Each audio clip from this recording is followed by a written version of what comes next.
सिंधी पढ़ण सिखो। बिस्मिल्लाहिर्रहमानिर्रहीम।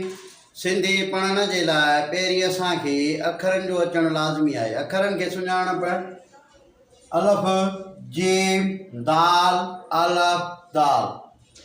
उन खां पोइ वरी आवाज़नि में उन्हनि खे मटाइबो आहे। आवाज़ में ज़बर आयस मथां थियो आ, हेठां ज़ेर आहे हिनखे थियो जे, हिनखे पोयों अलफ़ आयो आवाज़ थींदो दा, हिनखे ज़बर आई आवाज़ थींदो द।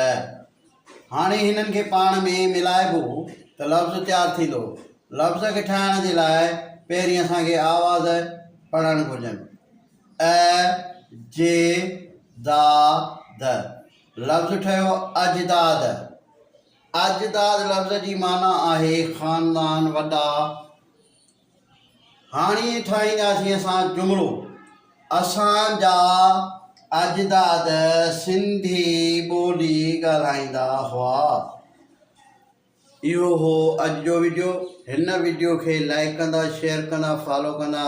यूट्यूब ते सिंधी एजुकेशन 92 खे फॉलो कंदा। सिंधी पढ़ण सिखो।